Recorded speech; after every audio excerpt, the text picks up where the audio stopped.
In 1513, a man lost everything: his position, his influence, his reputation, his future. Stripped of power and pushed into isolation, he spent his days observing something most people spend their entire lives avoiding: human nature. Not the version people talk about, not the version people post online, not the version people pretend to be, the real version, the version that appears when pressure arrives, the version that appears when loyalty becomes expensive, the version that appears when helping you requires sacrifice. And what he discovered was disturbing, not because it was evil, but because it was true.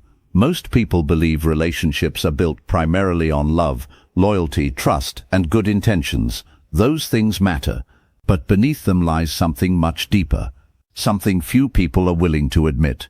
Human beings are driven by self-interest. Not all the time, not consciously, but consistently. And once you understand this principle, your entire view of relationships begins to change. Think about your own life. Have you ever had a friend who promised to be there forever? A friend who said, no matter what happens, I've got your back. Then one day, life became difficult. Maybe you lost money. Maybe you lost status. Maybe you went through depression. Maybe you stopped being useful. And suddenly that friend disappeared. No argument, no explanation, just distance.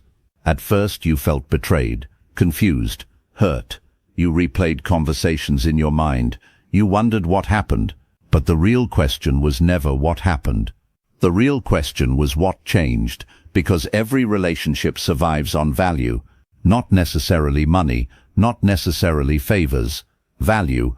The value might be emotional, practical, social, psychological, but it is always present. Every relationship exists because both people receive something from it. The moment that exchange changes dramatically, the relationship changes too.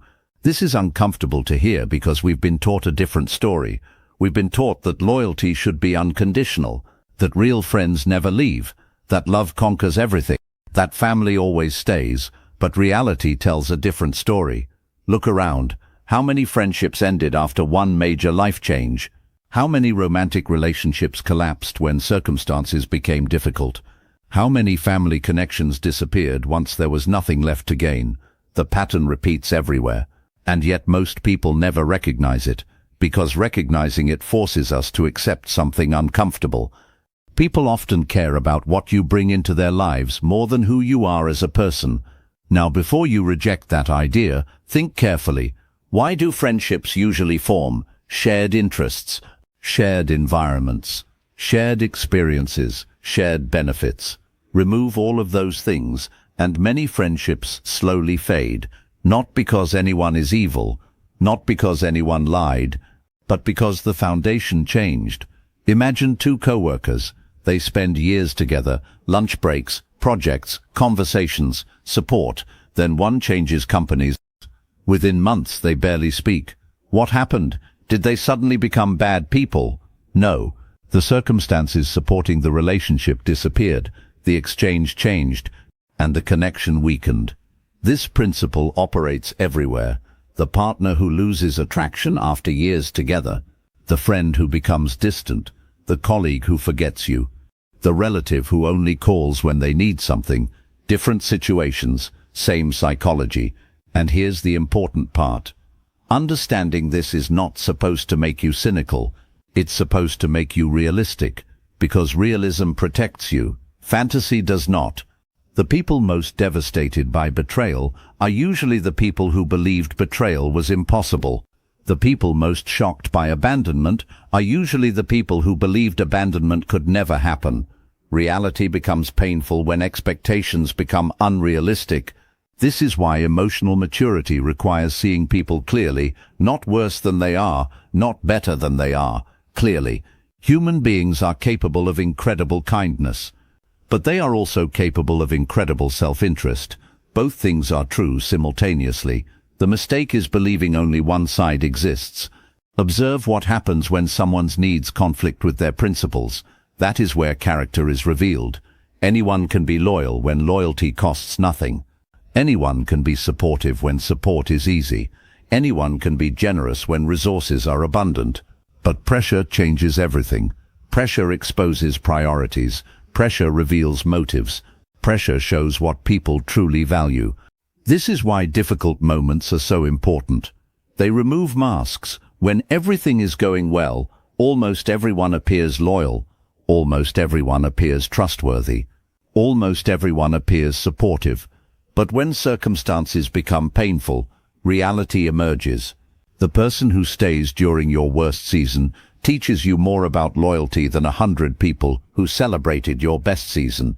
The person who remains consistent when you have nothing to offer teaches you more about character than years of pleasant conversation, because adversity reveals truth. And truth is often hidden beneath comfort. One of the biggest mistakes people make is assuming words predict behavior. They don't. Behavior predicts behavior. Someone can tell you they care. Someone can tell you they love you. Someone can tell you they support you. But actions reveal what words only promise. This doesn't mean becoming suspicious of everyone. It means becoming observant. Pay attention. Notice who appears only when they need something. Notice who disappears when you need something. Notice who supports your success. Notice who becomes uncomfortable when you grow. Notice who respects your boundaries. Notice who benefits from ignoring them. These patterns matter because human nature leaves clues everywhere. And the more clearly you see those clues, the less likely you are to be blindsided by reality. Most people spend years trying to understand why someone hurt them, why someone left, why someone changed, why someone betrayed them. But often the answer is much simpler than they imagine. People follow incentives. People protect interests. People move toward benefit. People move away from cost. Understanding this doesn't destroy relationships. It improves them, because now you're building relationships based on reality instead of fantasy. And relationships built on reality are much stronger than relationships built on illusions. In the next segment, we'll explore the hidden psychology of boundaries, respect, and why people constantly test what they can get away with. Most people believe respect comes from being liked. It doesn't. Being liked and being respected are two completely different things, and confusing them is one of the biggest mistakes people make in relationships. Think about someone you've known who was incredibly nice, always available, always understanding, always forgiving, always willing to help. At first, people appreciated them, but over time, something strange happened. The appreciation faded. People began taking them for granted. Their kindness became expected. Their generosity became normal. Their sacrifices became invisible. And eventually, the very people they tried hardest to please respected them the least. Why? Because human beings naturally test limits, not always consciously, not always maliciously, but constantly. Every relationship contains invisible boundaries, and every person, whether they realize it or not, explores those boundaries. How late can I cancel before it becomes a problem? How much can I ask before they say no? How disrespectful can I become before they push back? How much effort can I stop giving before consequences appear? These questions operate beneath the surface of everyday interactions. Most people never notice them, but the answers determine the quality of every relationship they have. Imagine a friend who cancels plans at the last minute. The first time you understand, the second time you forgive, the third time you adjust your schedule, the fourth time you apologize for being upset. Without realizing it, you've taught them something. You've taught them that your time has no value. Not because they decided that, because your actions communicated it. Human beings learn through consequences, not speeches, not complaints, not emotional outbursts. Consequences. This is why some people are treated with respect wherever they go, not because they're aggressive, not because they're intimidating, but because their boundaries are real. A real boundary is not something you announce. A real boundary is something you enforce. Anyone can say, "I don't tolerate disrespect." Very few people actually mean it, because the moment enforcement becomes uncomfortable, they abandon the boundary. And once that happens, everyone notices. Maybe not consciously, but psychologically. people quickly learn whether your words carry weight. This principle appears everywhere, in friendships, in romance, in family relationships, in business, in leadership, even in parenting. The people who are respected consistently are usually the people whose standards remain consistent. Not the people who talk about standards, the people who live them. Think about confidence for a moment. Most people imagine confidence as speaking loudly, dominating conversations, displaying strength, showing superiority. Real confidence looks very different. Real confidence is calm. It doesn't need constant attention. It doesn't need constant validation. It doesn't need constant agreement. Confident people don't spend their lives convincing others of their worth. They simply act according to their values, and because of that, their presence feels stronger. Now let's talk about another uncomfortable reality. Many people don't actually respect kindness. They respect strength expressed through kindness. There is a huge difference. A weak person who acts kind because they're afraid of conflict is not respected. A strong person who chooses kindness despite having other options is respected deeply. The behavior looks similar. The psychology behind it is completely different. People can sense the difference. One comes from fear, the other comes from control, and human beings naturally admire self-control. This brings us to one of the most important lessons about relationships. If people know you'll never leave, they stop valuing your presence. Read that again. Not because people are cruel, because certainty reduces urgency. When something feels permanent, attention decreases. When something feels guaranteed, appreciation often declines. This is why people frequently ignore opportunities until they disappear. It's why they miss someone only after losing them. It's why they value things more once those things become scarce. Scarcity changes perception, and nowhere is this more obvious than attention. Attention is one of the most valuable resources you possess. You only have so much of it. Yet many people give it away endlessly to people who don't appreciate it, to situations that don't deserve it, to relationships that don't reciprocate it. Then they wonder why they feel exhausted. Attention without standards becomes self-destruction. Every minute you spend investing in people who don't value you is a minute unavailable for people who do. This doesn't mean becoming cold. It means becoming selective. The strongest relationships are not built through endless availability. They're built through mutual appreciation, mutual effort, mutual respect. Another important truth about human nature is this: people rarely value what comes too easily. Think about achievements, skills, opportunities. The things people work hardest for often become the things they value most. The same psychology appears in relationship. When someone invests emotionally, mentally, and practically into a relationship, they become more committed to it. When they invest nothing, commitment remains weak. This is why one-sided relationships rarely survive long-term. One person keeps giving, one person keeps receiving. Eventually resentment appears, balance disappears, and the connection collapses. Healthy relationships are not about keeping score, but they are about reciprocity. There must be movement in both directions, support flowing both ways, effort flowing both ways, respect flowing both ways. Without reciprocity, relationships become transactions disguised as connections, and eventually the disguise fails.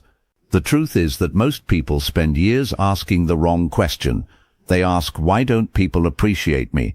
A better question is, what behavior have I taught people to expect from me?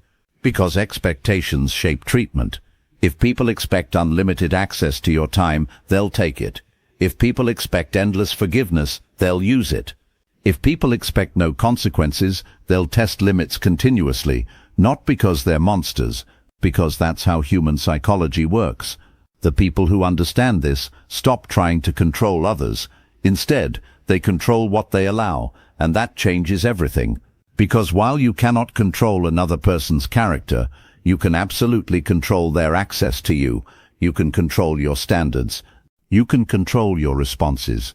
You can control your boundaries. And when you master those things, respect follows naturally.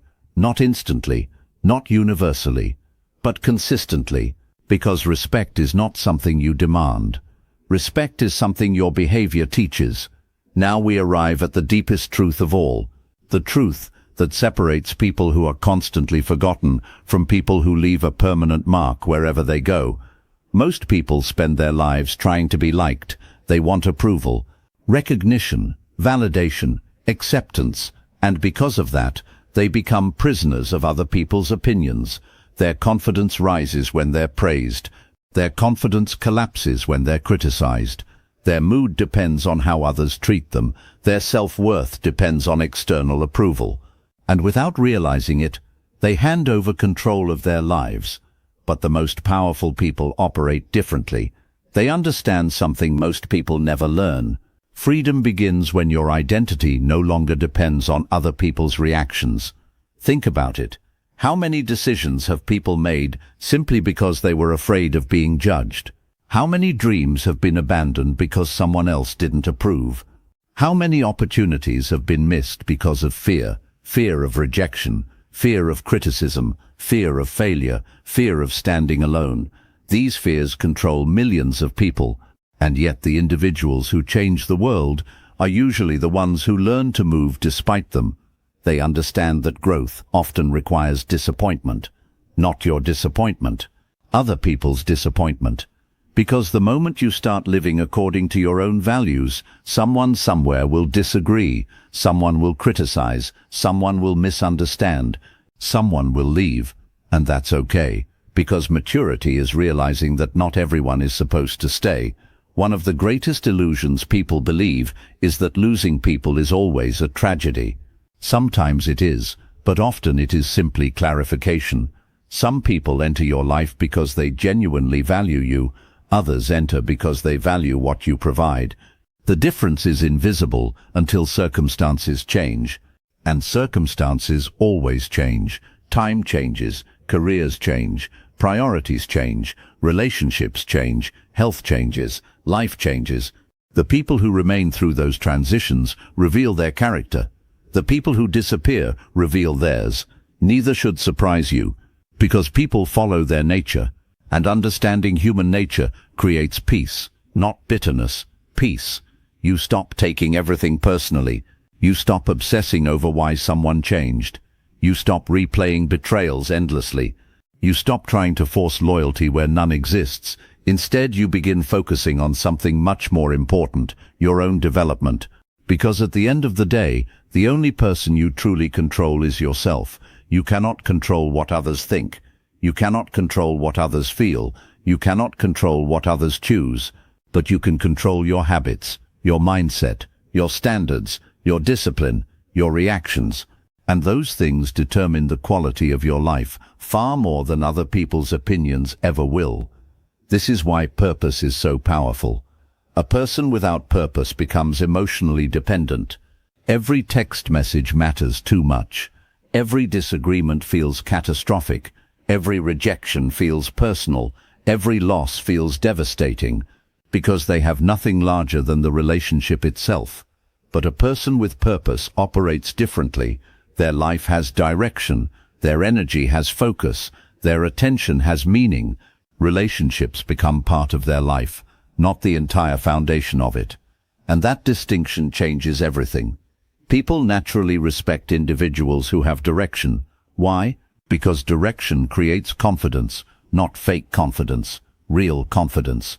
The confidence that comes from knowing where you're going. The confidence that comes from having goals larger than temporary emotions. The confidence that comes from building something meaningful. This kind of confidence cannot be faked. It is earned, day by day, decision by decision, discipline by discipline, and over time it becomes visible. People sense it. They may not understand it, but they feel it. Now here's the irony. The moment you stop chasing approval is often the moment you receive more of it. Why?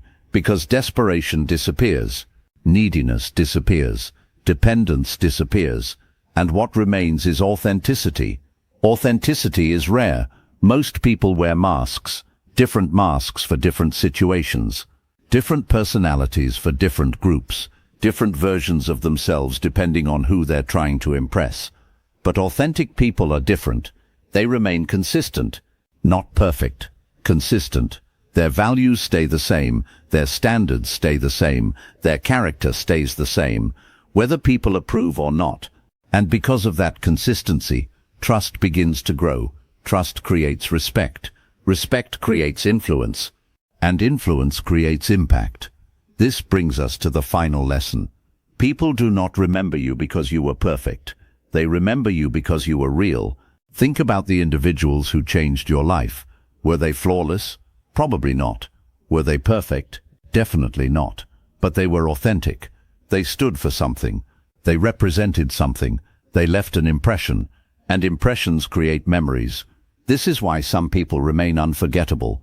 Not because they were the richest. Not because they were the most attractive. Not because they were the most popular. But because they had presence.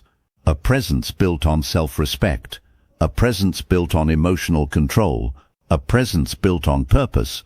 A presence built on authenticity. And presence is something that cannot be purchased. It cannot be borrowed. It cannot be faked forever. It must be developed. Slowly, patiently, through experience, through failure, through growth, through self-awareness. The world is filled with people seeking attention. Very few are building presence. Attention is loud. Presence is quiet. Attention demands. Presence attracts. Attention fades. Presence remains. So stop asking how to make people like you.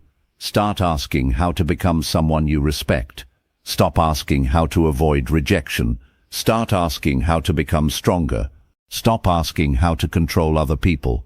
Start learning how to control yourself. Because the greatest power available to any human being is not influence over others.